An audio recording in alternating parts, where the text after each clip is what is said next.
Start us up.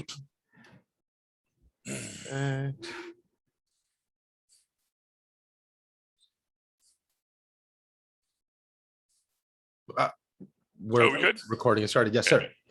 Okay, yes. Sorry. No worries. In a world of capes and lunatics, gods and monsters, there are those who do nothing but watch. Watch the capes and watch the lunatics go mad. They are the watchers. And this is Nuff Said. Avast me hearties, and welcome once again to Full Stream Ahead. I'm your host, Charlie, the Professor Esser, and with me as always is my skinny rich friend. It's Mozz. Welcome, Mozz, once again to the end of the world as we know it. I don't feel that fine about it, though. It's a pretty rough go. What was it? The Mayans predicted it was 2012. Was it that everything was? He transposed. He transposed. Clearly, right? Yeah. But tonight's episode, what if zombies? Which I love the fact that had to be the pitch meeting. Zombies? Enough said. We want to do a Marvel zombies. It's technically a what if. Sold. Just what if zombies? Sold. It's got a built-in fan base. My youngest, one of them. Although I will say, I have a lot of questions. Okay. Well, let me we got to give credit where credit is due. When the Avengers are infected by a zombie plague, surviving heroes search for a cure. Writers A.C. Bradley is our head writer. Matthew Chauncey, that story editor. Jack Kirby, of course, gets that Captain America created by credit, along with longtime friend Joe Simon. Jim Starlin gets that Thanos created by credit. Our director this week is Brian Andrews. And of course, the regular old gang of heroes is here. And man, so let's open up with, what is your biggest concern, my friend Mozz? It's Captain America. Isn't he supposed to be aren't his cells supposed to be super? So how are they able to be zombified? It just seems like, if either a zombie virus got into him or Wolverine, I wouldn't expect it to propagate. Well, actually, with Captain America, Wolverine, you always have that cellular necrosis issue, which is sort of why zombie Deadpool is an interesting aspect, because his cells are already necrotic. But with Captain America, there is a strong argument to be made that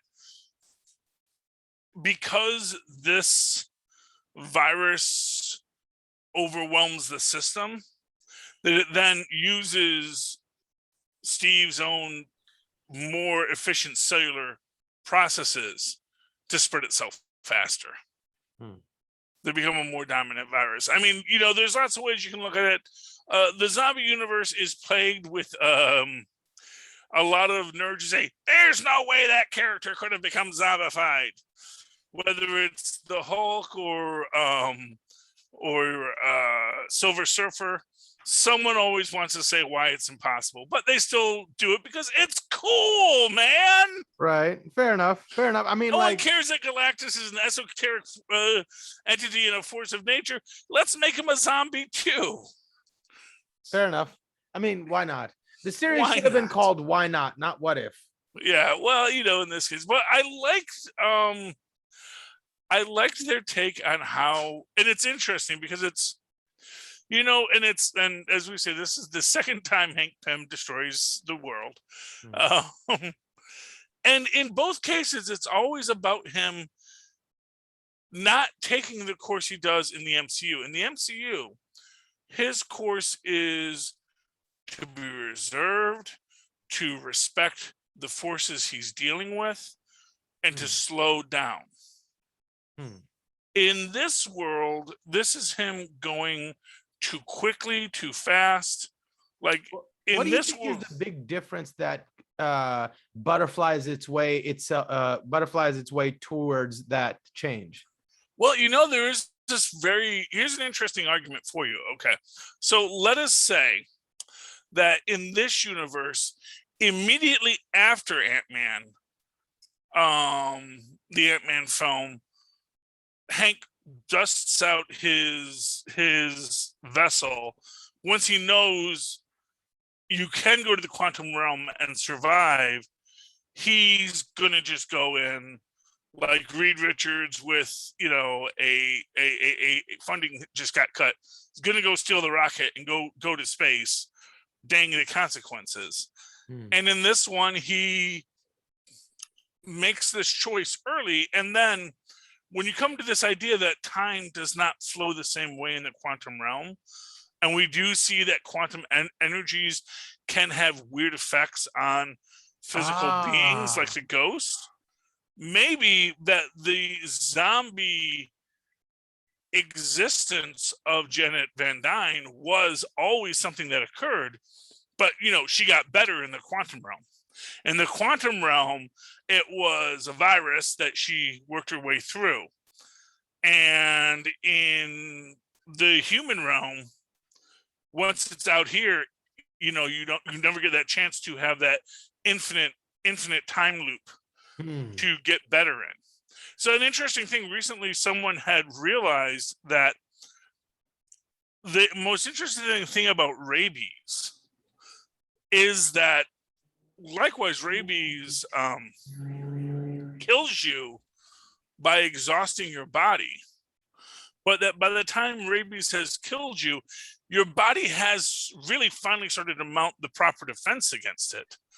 And someone realized that if you could put someone into a medically induced coma with rabies, like if you couldn't give them because it was too late to give them the shots to cure them, if you put them in a medically induced coma, fed them with IV saline drips, you could possibly have the human naturally recover from rabies. So is the only thing preventing people from recovering from rabies is that their body is trying to also live?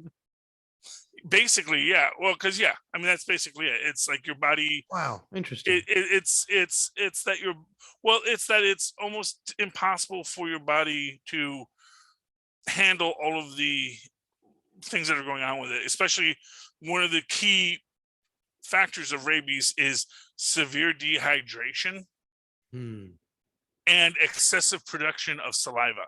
And it makes it almost impossible. It makes it so you can't swallow and you want to bite people or bite things. So it's really the origin of the zombie virus itself. So it is theoretically possible that in the quantum realm, zombie virus is something that is there, but that people eventually, because of the time loops, because of the way that they go, you grow out of it. But because Hank Pym came at just the wrong time, when Janet Van Dyne was infected with the zombie virus, and then he goes back because probably like Hope in this story, he has that open window where he's still in control enough to get back home, and that was his mistake. That had he realized he was already doomed and he let himself be doomed, then the problem would have solved itself. I'm still thinking about the virus and how it would react in the quantum realm, depending on how time reacted. Like if Janet Van Dyne and Hank Pym had decided to consummate and had a baby in the quantum realm, that baby would have been born, right? Well, yeah. I mean, right. So what I'm thinking is the virus or the bacteria, whatever it is in her, the zombie thing, has had others, viruses to copulate with, and it's had generations and generations to evolve and turn into a much stronger, different kind of thing. And that's why it was finally able to beat her. It's been fighting this battle in this place that time doesn't exist, but they have an endless amount of time to reproduce and create more of themselves. Again, I'm not going to go too deep into that. It's a very complex question as to how the zombie virus really works, but obviously it worked. That's what it comes down to, is that you need a reason for a zombie virus to get into the universe, and this was as good as any. because it really is just about, we want to have this story, and here's a way we can introduce zombies. Although, so here's the thing. This is just a complete random thing. So just now, just a few minutes ago, for next week's episode, which is the one that drops tomorrow for us, they have what is essentially that TVA time stream where they have written in text what's happening, and then they have someone erase what was there and write in what happens in the what if. And it's like, that was like a really weird thing. I don't know if that was planned or if that was just a marketing choice to make right now, but it makes me think, just for future stuff, that we're going to have a situation where we're going to find out that there are people at the TVA rewriting stories. Oh, I like that idea. Yeah, so I think that is an interesting possibility. We'll have to see. But in this story, and to bring it back to where it starts, it opens up with, the Hulk arriving on Earth, and the Hulk, as Bruce sort of doesn't know where everyone is, and puts on Wong's outfit, which I think is nice because it is purple, so it's totally on brand. And he goes out, and that's when what is it, the children of Thanos arrive and tell him about the glory, which is also kind of funny. It's like they're arriving on this planet and they didn't like, hey, is everybody been zombied down there? Should we just it's like, dude, did you like scan the planet before you showed up? Yeah, really. They were way too comfortable with it, like an open micer used to no audience and just getting his jokes out. He was running his routine like it was practice. Yeah, well, he does this all the time. Right. It's like, man, that's why we got a checklist. You got to double check it. I'm sure. What's his name? Call Obsidian. I think that's the big guy, or maybe that's Black Dwarf. I don't remember exactly what his name is, but the big guy. He was like, oh man, I got to tell you, we really got to check these notes here. I don't know. This street is way too deserted for a planet that's supposed to have 8 billion people. This is supposed to be the city center of like one of the most populous cities in the world. I don't think we should go down there, man. I think we should nuke it from orbit, end it now. Right, there's nobody left to harvest. They're all being harvested by something else. Move on to a different planet. The real horror of this episode is how bad it's gotten. We get like 5 humans, and by the end, spoilers for the episode, 2 humans and a head. Yeah. Okay, 2.5 humans. But it's crazy to think about, like, if all the Avengers did decide to go crazy, like, the world is over.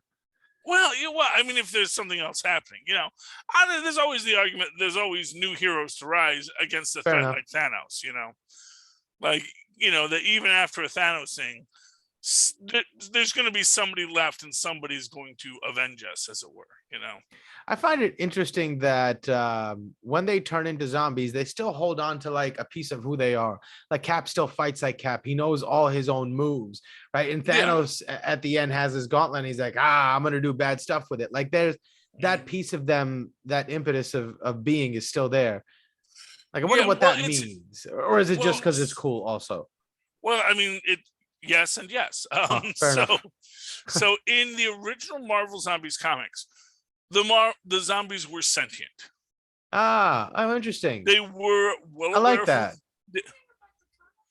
The comics, yeah. Oh, yeah, they were very sentient, and even though some of them did feel killed, the hunger was too much pain. They're basically ugly vampires, where it's like they know who they were, but they also have been corrupted morally because this is what they have this feeling of hunger that cannot be sated in them, and so they have to seek this way to sustain themselves. Spoiler alert. Oh yeah, spoiler alert. Yes. In the comics, even though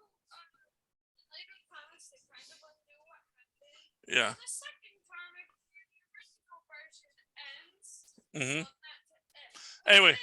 in the second comic, they realize that they actually don't feel hungry anymore. Yeah. If you go cold turkey on humans, you eventually lose the urge to eat humans. So Oh, interesting. I didn't. yeah, that was what they, and that's what Spider-Man does. It's like, basically he's an alcoholic, and he's like, every day in every way I'm not eating humans. 12 steps, man. Huh. You gotta do the work, and you just know you can't, not even one human. Okay, eat one human, it's gonna put you right back on the train. But yeah, so basically it's that is one variation on this. Now there are many different variations on the Marvel Zombies universe. There are almost as many different Marvel Zombie universes as there are regular superhero Marvel universes. Interesting. Interestingly enough, two characters in the comics became very neatly tied into them, who were, of course, Battlestar, who is Lamar Hoskins, who sadly is dead in the MCU. But wouldn't that be a great way to bring him back? Wait, who was Lamar Hoskins? Battlestar. That was John Walker's partner. Gotcha. Right. Yeah, right, so, but they can bring people back. Yeah, but so Battlestar in the Marvel comics, in the zombie comics, he gets put in charge of effectively fighting off zombie invasions. They said, yeah, we need a dude, and a lot of the superheroes, we don't want them knowing about the zombie verses. I mean, some of them know, and some of them have a passing fancy, but they don't need to know how often we're doing this. And quite frankly, you're really good at your job. And they eventually pair him with Howard the Duck, which works out great. And I think they are a fantastic team. Lamar Hoskins and Howard the Duck fighting zombies. Chef's kiss as a book. But anyway, getting back to this story. Peter's going through some stuff. Everybody is. Hulk is going through his thing. Yeah, well, what's funny is that Hulk's still just doing the same Pouty stuff he was going through as Banner. Because it's the same. Because it's the same. Oh, the big guy doesn't want to come out right now. He's horrified by zombies, but it's like, to him, and this is maybe just sort of reality of being a guy who's been on the run for so long, and it's some of his friends he's seen as zombies yet. It's like,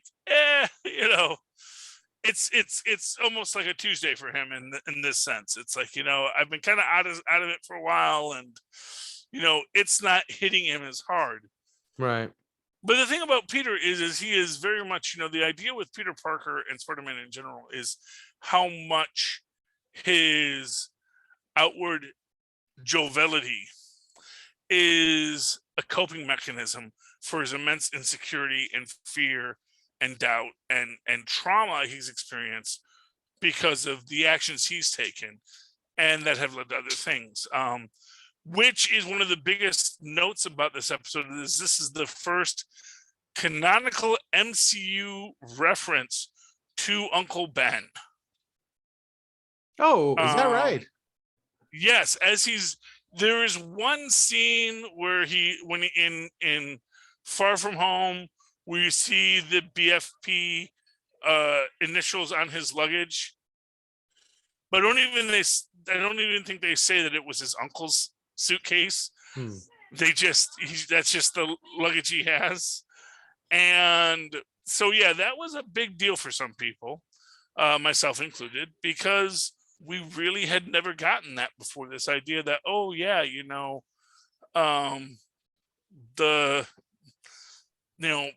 Ben Parker, one of the most central characters of the of the Spider-Man franchise, is now getting his mention, and that's a big deal. I think it was just as big a deal that they never did mention it because everybody was so tired of rehashing that over and over again. So Oh yeah, They yeah, had yeah. to I at mean, some there's lots point. of reasons to do it. Well, actually, no. That's why you don't have to show it every time. But it's such a central thing to let people know that there was an Uncle Ben. I think that it actually does carry some weight and gravitas. But as it goes, as it goes. Hmm. We get a little comedy bit at the start where we're doing this little how to survive a zombie apocalypse thing, which is just ridiculous in its own way. And yet again, it's this overcompensation after really, let's face it, he's lost Mr. Stark, he's lost Aunt May, he's lost Uncle Ben. There's even that scene where he says, Aunt May always used to say, Yeah. and then he loses Happy too. And it's really starting to get to him. And that's the thing. It's like, this is poor Pete getting ground under the gears,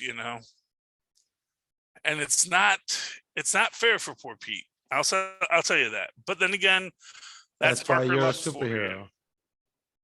Yeah. Well, I mean, he gets more than his share. Really, he does. I mean, dead girlfriends, clone sagas, the whole mess. Yeah. It never gets any better for poor Peter Parker. I was afraid we were going to get a zombie Hulk. Well, that's that interesting question. We don't actually see anyone die from our main core. Even Kurt, we don't actually see him die. We assume he dies. What about, Janet Van Dyne? She doesn't die, does she? No, she dies. Right. Oh, okay. She's one of the few people who does die. But like when we get to the end, so Kurt dies off screen, Okoye dies off screen. What's his name? Winter Soldier dies off screen. Bucky Barnes dies off screen. And likewise, we never see the Hulk die. So it is entirely possible that if we ever revisit this universe, which there are those that, if you saw the recent drops for the rest of the season, you get the idea we might be coming back here. We could see Winter Soldier again, because again, his nice juicy arm is off the menu, as the Vision said. We might see Okoye, because as it turns out, she's still Dora Milaje, and it doesn't matter. It's like, she is ready to fight Wanda Maximoff with all of her powers and just take that head right off. We can't get Cap back, right? He was cut in half. There's nothing, but I mean, no, Cap, animated half. Actually, no. So that's an interesting thing with Cap. Technically, because the head isn't severed from the body, that head to lower portion part is still alive. Right. So it's still an animated half a Cap. He has control of his arms and a bloody stump of a waist. If you get an I Am Legend kind of idea within, which I actually think is what something of the origins or the inspiration for the Marvel Zombies storyline is the idea of, what if the monsters were sentient and then we become the monsters because we're the ones hunting and killing them. Now, of course, the zombies are eating us, so it's hard to really make that argument. Right. But you have the idea that if you have that, because eventually there's nothing left to eat and the zombies all have to go cold turkey. And in that universe, Cap could sew himself back together and get his body working again. Wow. And then he becomes the new Cap. And once he's, able to get his wits about him again, maybe he becomes the leader of the zombie Avengers, Maybe you get a world of zombie Avengers, because, once there's no one left to eat, we can all sort of come back to who we were, because we can lose the hunger. And then it's just, what do we do as the animated dead forever? Well, the thing is, you've eaten everything else in the world. So when you come back, ain't nothing left to eat. So you got to eat each other anyway. Well, no, or you just actually stop eating. Maybe and you then just and then use you whatever it starve is. to death. Oh yeah, you would starve Well, to I death don't know. before There's you would. zombies. Do zombies need to eat? I mean, that's the thing. But no, but I Zombies mean, if eat, they but get that doesn't. rid of the hunger, are they still zombies? Yeah, they're still They're zombies. still deteriorating. I mean, as much as anything, I suppose. So yeah, so Um, then I mean, like, they're just people then at that point, right? Well, yeah. I If mean, they that's don't have sort the of. hunger and they're just Yeah, they're just desiccated people, and it just becomes this different way of dealing with this universe. So it's an interesting idea and question, and there's a lot to unpack from it. But that's only in the comic books, and these fair ones are a enough. little different and maybe different. But I would love to see that as an idea that once everything's left and the heroes are just left to be the heroes again, that they reclaim some sense of heroism. That maybe they're not maybe they're not even, like, for example, it's sort of they become the heroic zombie horde. Like if you're playing Magic and you're just going to throw down that mana to break down the wall, it's like we can't. We need an army. I know we might be able to get one. We just imagine if there was like a world populated with zombies and they have found a way to maintain their society by having like farmed people, right? They have some uninfected people, make sure that their supply does not get infected, and they farm and raise people, and they have their own society with factory farms like we do with cows, but with people. Yeah. I mean, anything's possible. Anything is technically possible, but exactly what the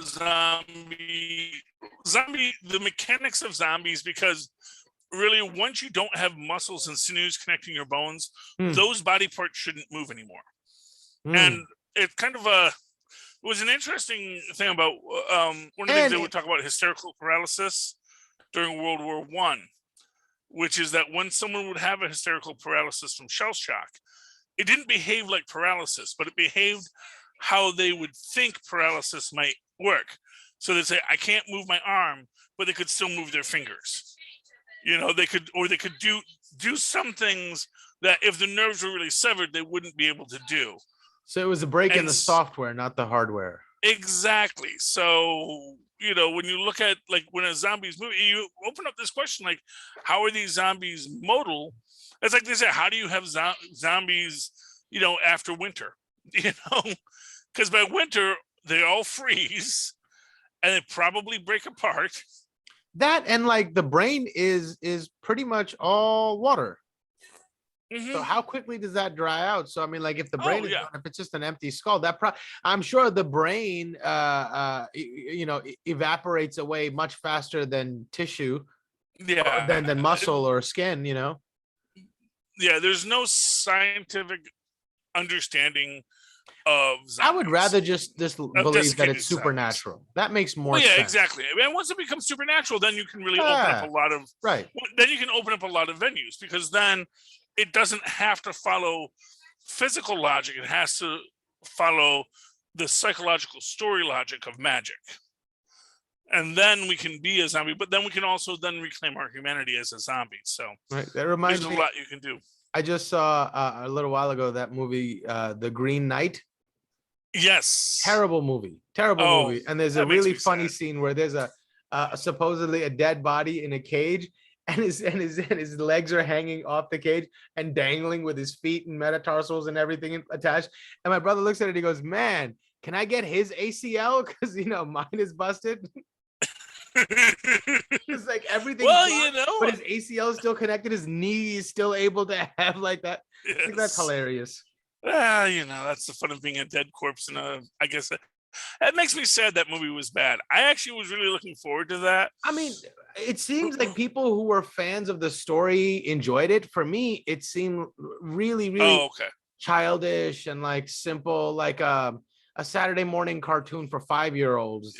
Yeah, it's a medieval fairy tale, man. There's a lot of fantasy logic that is involved. It's a lot of metaphorical logic. Yeah. This whole things with garters and such, So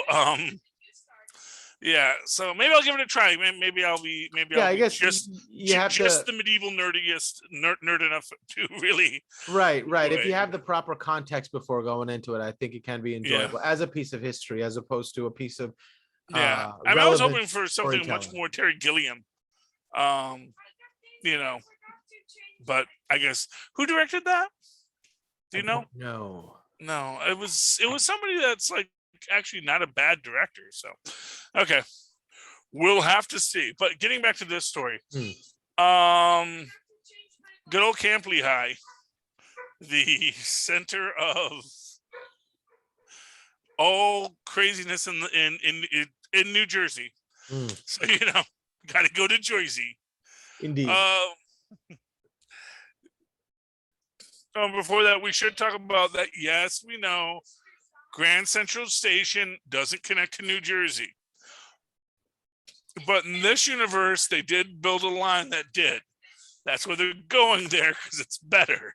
You have to understand this is a fictional universe and different choices were made. And someone decided, probably because of patronage, to build a line that goes from, rather than Penn Station or 33rd Street Station like the path, that there would be a line that would go from Grand Central to there. Because the problem is that Penn Station, it's not as grandiose as Grand Central, hence the name. Although now, as I understand it, with the Moynihan Station, it is actually up to snuff. Oh, is that right? I haven't been to the Moynihan Station. I have not yet either. But it's the same architect, so it has a lot of the same stuff. Oh, yeah. Yeah. Oh, that's interesting. I've got to go check that out. Oh, yeah. Well, Moynihan Station is supposed to be lovely. It's supposed to be what Penn Station used to be. Although if you can also see what Penn Station used to be by going to Newark Penn Station, because it's literally the same station. Grand Central is probably the better station. So from a cinematic point of view, Grand Central is the better one, and that's why they just built that line to Jersey. And they have the best tacos you can find anywhere. I will take your word for that. I have not had a Grand Central Station taco ever. So that will have to be one of those things we do someday, Mozz. But from Grand Central Station, they do go. And actually, here's another note, to be fair. Although there is not a direct line from there, all the train lines do connect.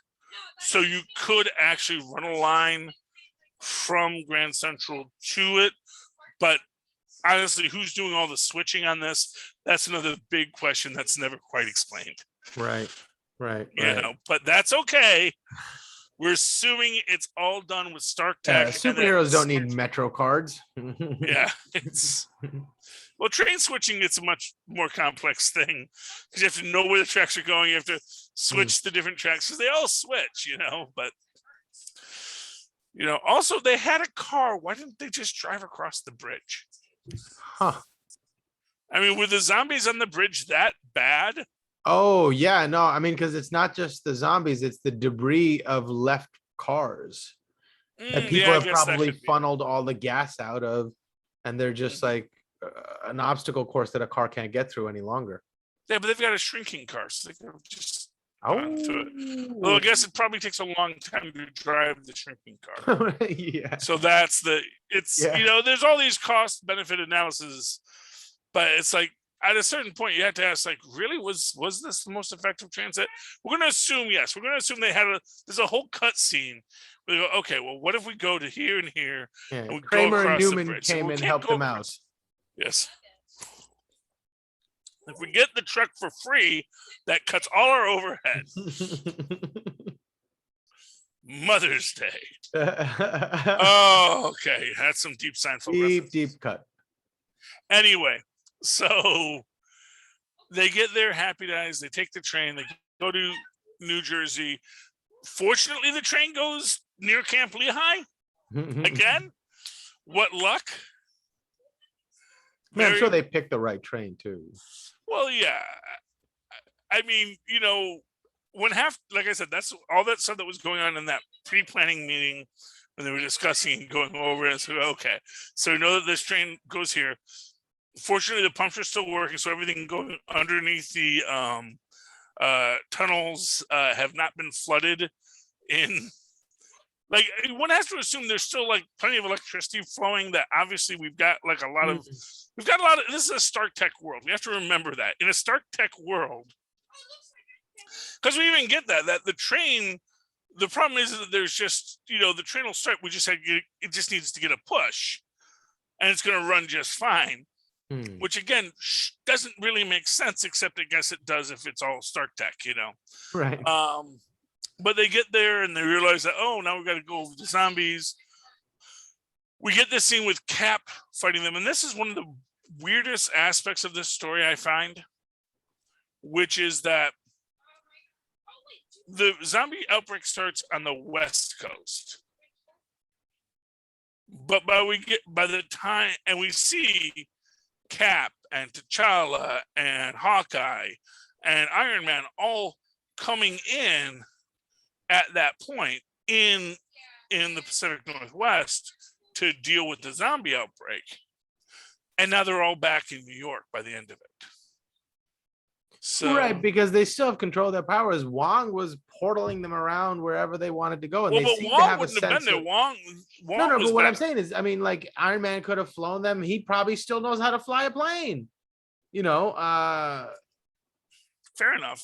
So they seemed like they had some sense of what because like the way they came out of those portals fighting, they knew what they were doing. Well, like, exactly. They clearly had. I think they probably are sentient. They just have lost the ability to speak right now. Because all they can think of is their hunger. We have the Cap cut in half by the shield. That's sad. But then Bucky's got his shield, so that's cool. Covered in zombie gore, but still, it's his shield. Yeah. And so made of vibranium. When they get to Camp Lehigh, and after the Cap zombie attack and Sharon gets exploded, and that's when we realize that Hope is infected. I had a lot of people saying that they didn't need to sacrifice Hope. Vision could have cured her. Yada yada yada. Right, but those are decisions you have to make on the fly. You don't have time to think that hard about things. Well, here's the thing. And you have to survive. The rest of them do. But more to the point, I don't think Vision could have. I think even though he was able to reverse the zombification of Scott Lang's head, we didn't see him de-zombify anybody. Even and as an obvious point in this, he's chopping up T'Challa. I have to imagine that that if he had let one of those zombies through and could do a full de-zombification, that's a much better thing to feed to Wanda. No, but he that was never his real intention. It was all a ploy to get people to feed Wanda. Well, he was trying to heal Wanda. And I think his calculation was, if I just keep her fed, maybe someone else will figure out a solution, or maybe I will, but like I'm just drawing people in to feed her. And then when he realizes what he's done, then he says, oh man, I made a mistake. I have to atone for what I did. So do you think that maybe he did do a full de-zombification on Scott Lang, but then just chopped him up? No. I think that's all that's left of Scott Lang, because he needed somebody to talk to. And I don't know, like Scott was the one he decided to keep around. I don't know. Well, no, I got to figure that, because he said he's been doing experiments, which makes me think he's been trying to de-zombie people, which is why I think just handing them the Mind Stone and telling them good luck. Yeah. It's not going to help anything. And really, I think that's the darkest aspect of this, because we get them going to Wakanda.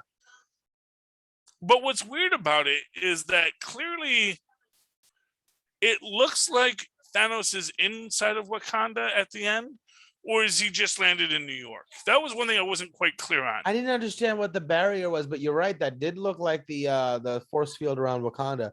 Well, yeah, we see the force field around Wakanda and the zombies outside. Right. But then we do another reverse shot and we see Thanos in a city. Inside. All right, so then that's over. But we don't know. We don't know if that was Wakanda or was that New York City. So maybe Thanos just arrived in New York City with his 4 stones. That hexagonal pattern definitely looked very much like the Wakandan force field. Well, no, but we see the Wakanda fortress with. Oh, but we don't necessarily see that in the shot outside. with Thanos. Oh, I see. Yeah, the final shot with Thanos, we see him in a city with buildings. Gotcha. And that's where it's a little different. So that's the I question see. of, So all right, so there is he already in Wakanda, or is he in New York, just now landing in New York City and about to come to Wakanda to find that last stone? Did he have all of them on his gauntlet? He had all but the Mind Stone, yeah. Oh yeah. Because with all the dimension hopping, he would have had to go to New York to get the Time Stone from Zombie Doctor Strange. And that's probably how he got zombified himself. So So it'll be very interesting what we get if we get back to this universe. And I do think from what we've seen with the Guardians of the Multiverse, I think we do get Spider-Man with the Cloak of Levitation. People have seen that image, so we think, obviously Levi, and because that's what we call him, is Levi and Peter become a team. Maybe Levi even teaches him some magic. We'll have to see where it goes. But yeah, there was just a new clip that dropped, which is like the mid-season, like, here's what's coming, and they've got some stuff we've already seen and some stuff we haven't. So there's a lot interesting that's going to be coming, without a doubt. Any final thoughts on tonight's show? No, I thought it was a fun one. But what I thought was interesting, the other day I sat down with my brother and we watched the first episode of What If with Captain Carter. And I don't think an episode has been able to capture that same charm that first episode had. They've been good, but I don't know if they've been as good as the first one. For me, I guess at least. Yeah, I mean, here's what I'll say. I don't want to get into this whole, this was the best one, this was not as good kind of conversation, because I actually think that they're all pretty good. Right.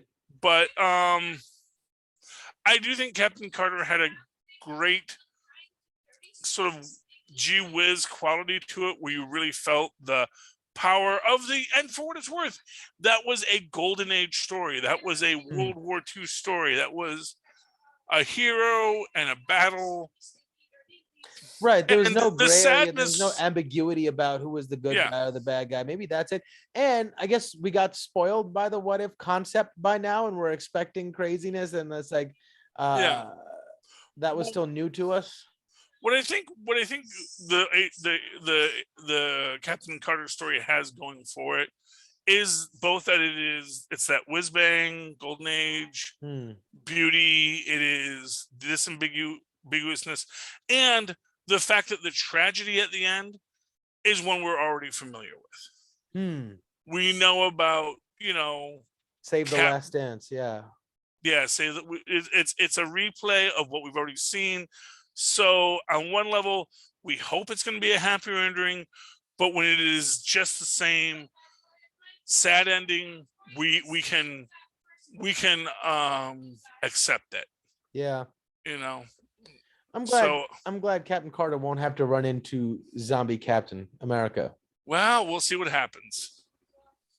That's the thing about it. These are multiverses, and if we're gonna have a Guardians of the Multiverse, which is the big rumor, and the final few episodes, we may get those moments where it's like we have to deal with all of the stories all of the what if possibilities that did exist and don't exist. And it'll be interesting to see how it all ties in, especially if Uatu becomes sort of a disgruntled, Q for the team, or M for the team, Right. Uatu's, I cannot interfere, but there's some awful things.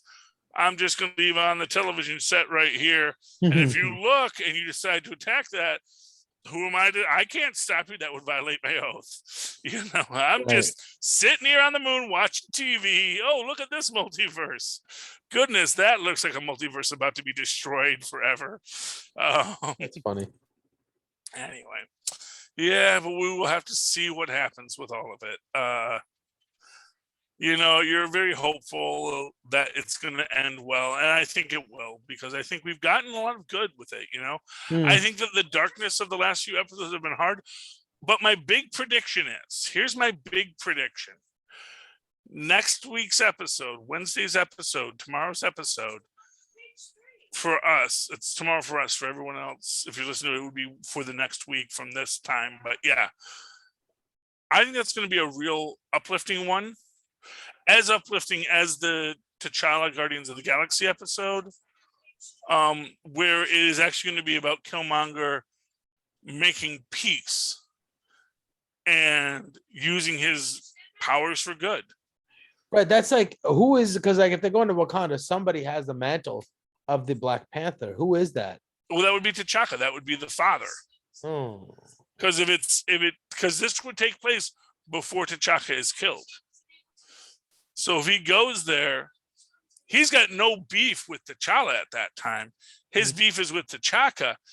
And if T'Chaka says, I have made an error, and you can even do a whole weirdness where, this is the universe where T'Challa disappeared as a child. Right. And when T'Chaka comes, and when Killmonger comes, he's like, I was a fool, and forgive me. Please come and take your rightful place by my side. Right. And there also the zombie apocalypse is here. Yeah, or or anything else. And it also might be this idea that there's going to be these because we do see like some robots marching on Wakanda, that once people find out about Wakanda, like maybe Tony Stark hears the stories of Wakanda and decides, well, let's see what we can find with this interesting source of energy. Yeah, there's like 200 million zombies huddled up around this invisible dome. We don't know what's going on here. Well, that's a different universe. So this next one is in its own universe where Wakanda has not fallen. So yeah, it's going to be interesting regardless, but I'm looking forward to it. Any final thoughts on tonight's episode, Mozz? No, I think we got to it. I think we got to it well, and I'm looking forward to the next episode and every episode beyond that, and we go from there. And if you have a thought on this and you'd like to tell us your thoughts, you can always call us and leave a message for our show at 614-382-2737. That's 614-38-CAPES, because this is part of the Capes and Lunatics network, as well as Enough Said, for the time being. And leave us a message. And if they do that, or if they just want to write something and they want to write to you, Mozz, how can they do that? Well, they can email me at mozzmanzoor@gmail.com, or find me on Facebook under Mozz Manzoor. That's MOZZMANZOOR. And of course, you guys can always check out our Patreon over at our Linktree thing. Look in the show notes. I think it's Capes and Lunatics linktr.ee. I could be wrong on that. Anyway, look at our show notes. We've got a link it'll take you to the Patreon merch, stuff like that. Go down to the show notes, click on Amazon, go buy Pod Life the book. And then if you want to talk to me, write me in that old-fashioned email way where our mothers and fathers once said at superconnectivityblog@gmail.com. That's superconnectivityblog, all one word, at gmail.com.